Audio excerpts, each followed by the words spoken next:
The Central Bank of Nigeria, CBN, has approved the merger of Providus Bank and Unity Bank. The Apex Bank, in a statement signed by the Acting Director, Corporate Communications, Hakama Sidi, on Tuesday, said the action is in line with the provisions of Section 42, subsection 2 of the CBN Act 2007. The development signals the first merger to be approved following a mandate by the Apex Bank to increase its minimum capital base. This move is designed to bolster the stability of Nigeria's financial system and avert potential systemic risks. Joining me for more on this is Azeez Lawal, Managing Director, TrustBanc Asset Management Limited. Thank you, Azeez Lawal, for joining me today. Yeah, thank you so much for having me.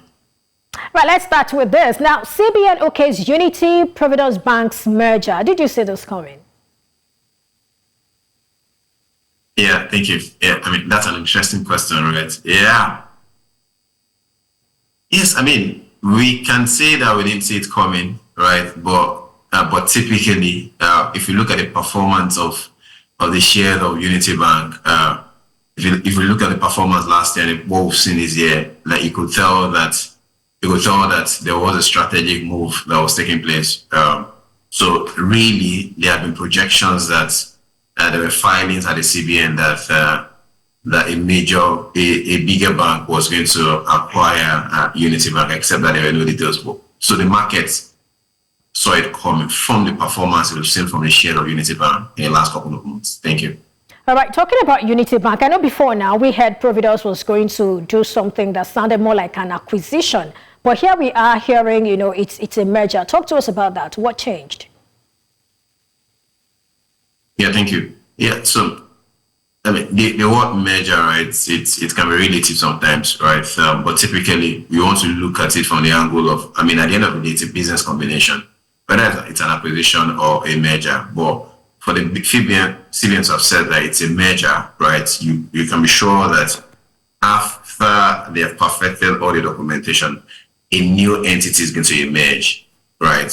So, now we can now start interpreting in that new entity who has the dominant control. Again, that would depend on the transaction documents. But the point here is that it's a merger, and the point to take here is that there's a new entity that's going to come out entirely, or compared to when Access Bank acquired Diamond Bank, like it's still retained the name as Access Bank. Right, so we can take it from the fact that this is a merger. It has been announced, and we are going to see a new entity emerge.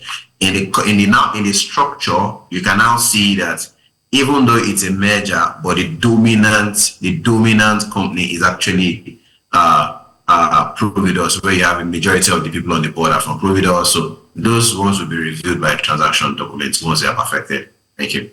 All right, so there was a circular on the screen where the Apex Bank was announcing the approval of a pivotal financial accommodation, to sort of support what's happening, to sort of support this. Talk to us about this. What does this imply? What does it mean? Yes, so, and that's it. We say a lot of negatives around government and central bank and the policies of the central bank, but you have to give this to the central bank. That's so strategic and very, very, very critical, right? Typically, aside from the fact that it's been in the news, like you reported, that your colleagues have been reporting that, Providus will likely acquire Unity Bank. But we've also known that for some years, the bank has been has been struggling. In fact, at their last filing, Providus, their retained loss was around 428 billion. For a bank whose total assets are around 423 billion. So you can tell that, that's not a very strong bank. And I think even their last quarter performance was over 40 billion naira loss. And already their shareholders fund is a negative, right? So typically when you see negative performance with a bank like that, you can be sure that majority of the assets, right, will possibly be kind of distressed, right? And when you talk about assets here, you're talking about loans, right? Quite a number of them will most likely be bad. The moment you have, and at that last quarter reports, the total loan book of Unity Bank was close to 250 billion. And if you are saying that a significant portion of it is not performing, what that means is that it's going to impact on your liquidity, right? So if you are now going, if a Providus bank, right, a strong bank, is merging with another bank that has liquidity issues, I mean, definitely the combined entity is going to struggle because the negative liquidity challenge that Unity Bank had is going to affect Providus. So it just makes sense for a central bank to come in. So we're going to give it 700 billion over a period of 20 years, right? And it's going to be at a particular rate, less 11 at NPR less 11%. Very decent to provide a kind of liquidity buffer for the combined entities. So the implication for stakeholders, particularly for shareholders, that's very positive. Implication for depositors, that is very, very comforting. And of course, for their creditors too, that's a major comfort when you see that the CBN is looking beyond the merger, but rather ensuring that post-merger there will be stability in the two banks and of course the financial system. Thank you. All right, now looking at this financial accommodation, does this sort of quash any sort of worry that anyone might have for Providus Bank, knowing that even in 2018, Milos Global, botched a move to also invest $1 billion in the same Unity Bank? Yeah, thank you. Again, we don't know. I mean, the thing is that when you're having these conversations around acquiring or business combination, a lot of things are considered, a lot of factors are considered, dedicated, maybe the quality of your asset, the number of control, the number of seats I'm going to get. So we cannot necessarily say because there was the acquisition there was not successful, maybe it's a bad, I mean, a lot of things would have led to them not eventually consummating the deal, right? But the most important thing here is that in the context of Providus Bank, for those of us that deal with the Providus Bank is a very, very strong bank, not just a very strong bank, it's a very decent bank in terms of structure, performance, and efficiency. So you can be sure that it's a bank that can manage this kind of relationship. On top of that, you now have a CBN committing financial support of up to 700 billion to make that relationship work, right? So yeah, so it's more of a positive rather than negative because of the failed acquisition in the past. Thank you. Okay, so how many more of this should we expect in the coming days? I know before now I've asked many of you guys, you and your colleagues, what we should expect, who are those merging, who are those acquiring. You guys kept mum. So at this point, are you going to tell us something? Yeah, interesting. I'm smiling, right? Because we like news like this, news of merger, where you know that we are eventually going to come up with a stronger entity. It's good. It's always good for investors, right? Particularly for those that are listed, right? In terms of how many of these are we likely to see? Yeah, it's very difficult to tell, right? Because we know that the top banks, they are going to be where they are. They're going to raise the capital they want to raise. They have established structure, right? So you're looking at the lower tier banks, and even among those, right, it's not like any one of them is distressed, right? Especially in a situation whereby there's options. There are a number of options around this recapitalization. Is either you raise the money to meet that capital requirement of your license, or you scale down, right? Since there's that option, it's not likely that we'll see more mergers. Why this is coming is the fact that, I mean, already you have a distressed entity, and we don't really have. As far as the listed ones are concerned, maybe the smaller ones are not listed. You can have one or two, right? And until you see those documents or communication, you really cannot project. Particularly for companies that are not listed on the stock exchange or not traded on the NGX. But for those that are traded on NGX, they are strong enough. The chances that they will be acquired or will merge with other banks, those chances, based on what we are looking at now, very, very slim. Thank you. All right, but looking broadly at banks recapitalization, which of course brought us to where we are now, what trends do you see so far? Yeah, the threat really is system liquidity, right? So there's a thing about raising capital where, aside from the fact that you have a viable reason to raise capital, in this case, you have been you have been compelled by your regulator to scale up your capital, right? The next thing is pricing. Am I coming to raise capital? Am I coming to sell shares to the public at the right price, right? So if you have the pricing right, you have the viable reason to come. You have your pricing right. The next thing is liquidity, right? Because no matter how compelled you are or how good your price is, if there's no liquidity in the system at the point you're coming to raise capital, your success is going to be threatened, right? So that's a major limitation, right? That's why, I mean, already we've heard that one of these banks, they've extended the offer period. Fidelity right? Bank. Why would you extend offer period if you have raised what you're in the market to raise? I mean, definitely what that just says on the face of it is the fact that I've not been able to meet the target I want to meet. So because of that, I want to extend your offer period. Right. So major limitation is liquidity, enough system liquidity to meet the capital raise needs of this banks. That looks like a major limitation from what we are seeing now. Well, isn't it ironic that it's the same federal government who has given this matching order that is also, stifling the system of liquidity? It's really an interesting one, right? It's really, really an interesting one, a tasking one. It's difficult to fight the CBN, right? Because you're looking at you have to deal with so many variables, right? You are faced with a situation whereby some of your banks need to recapitalize to meet a particular $1 trillion economic target. At the same time, right, you have to deal with inflation.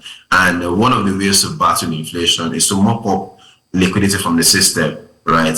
At the same time, you have to strengthen your naira. And also, again, one of the ways where you can strengthen your naira is to, as much as you can, also mop from the system, right? So that there will be this scarcity of naira where you will sell your dollar, to get naira, to strengthen the naira. So it's this weird situation of too many moving parts, but then you still have to move on with policies, right? So your worry is very, very valid, right? Too many things around the capital raise. I mean, we can only continue to observe and see how this plays out. Thank you. Right. This is another one. Anyway, do you worry that raising capital may be more difficult for the private companies, really? Looking at, they may not be able to access the capital market as much as maybe the ones that are already listed. What's your thoughts on that? Yes, thank you for that question. And that's a standard advisory question, right? It's definitely going to be more difficult if you're a private company. Number one, you don't have visibility because that's one of the positives from being on the exchange where you are visible. And once you are visible, it strengthens your chances of raising money because it kind of one of the advantages that the market helps you with is the fact that it gives you that kind of visibility to strengthen your case for liquidity when you need to raise one. Right, so it's going to be more tasking for private companies. But again, it also depends on your advisors, right? Like I mentioned before, if you come into the market at a time where there's excess liquidity in the market, there are chances that you'll be successful regardless of whether you're public or private, right? Let me give you context. Like for example, the first 6 months of first half of the year. The federal government has raised over 9 trillion, right, using treasury bills. So, like, significant money has been mopped up from the system, significantly, right? But these treasury bills, they are 1-year instruments. So, if you raise 2 trillion in February, for example, it's going to mature in February 2024. It's going to mature in February 2025, right? And there are chances that government will not roll over that liquidity, right? So it provides an opportunity for someone who wants to raise equity to target that and to come to the market to raise money, right? Again, but based on current realities, definitely it's going to be more difficult. But if you have the right advisors, you can always target to come into the market when there's stronger liquidity. Thank you. All right, well, for some of the listed banks, that have either floated rights issues, public offers, or even both, we also see that the stocks are being traded actively in the secondary market, and for some at even cheaper rates. Isn't this a disincentive? Yeah, thank you for that question. It is a disincentive. Typically, your rights price will be cheaper than the market price, right? Providing the incentive for investors to take on the rights, right? But again, like I mentioned earlier, in the markets, in the economy, too many moving parts. Too many moving parts. Some of these banks, by the time they announced that they were coming to raise capital, they had the news that federal government is going to impose this 70% tax on their FX gain. This kind of announcement, investors tend to perceive it as negative indicator, right? And they're going to react to your market price accordingly. And as a result, we've seen the market, right, discounts the market price of some of these banks by some of this negative news. So now a number of them are trading not even like marginally below. Some of them are even significantly below the right price. Why would I go for the right when I can get it in the market cheaper? Right. So those are realities really. Those are realities where you have to respond to your regulator on the call for recapitalization, and also you have to worry about the too many moving negative parts arising from government pronouncements and policies. Thank you. All right, talking about the windfall tax, I'll come to that. But before then, I'd like us to also look at the non-interest banks. They're supposed to increase their capital to either 20 billion naira or 10 billion naira, depending on their authorizations. Now, not so much is out there about them. Any insight you might want to share? Yeah, they'll be fine, really. They'll be fine, because if you look at their shareholding structure, right, it's not like we've seen any one of them come to the public in the past, right? They're majorly funded by, Islamic development banks, institutions, or stronger individuals, right? So where you have a structure where your shares are not loosely held. When I say loosely held, for lack of a better phrase, right, is that, it's not like it's generally held by the public, where now when you want to recapitalize, you have to go to the public and once that. But then when you have few individuals or institutions in control of your shares, the chances of success towards a capital raise is kind of more guaranteed. But especially in this case, where a number of the investment into these banks are strategic from foreign institutions, where that's come. We want to make non-interest banking a viable option in Nigeria, and we have to make it work, right? So that these investors will bring in more money, grants are going to come. So they will be fine, actually, right? Maybe you can have a combination among one or two of them, but they will be fine as far as that part of the markets, that segment of the banking sector is concerned. Thank you. All right, so I won't let you go without bringing in that windfall tax. There is this bickering among bank chiefs over the windfall tax. Where do you stand? I'm an investor.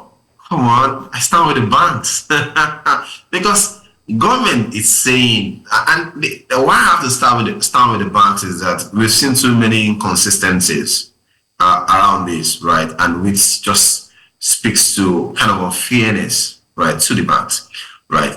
Number one, CBN had instructed Ascom, keep these funds in reserves for the future, right? Because it is windfall, right? It will not happen all the time, right? So keep it in reserves for future shock, right, or uncertainties.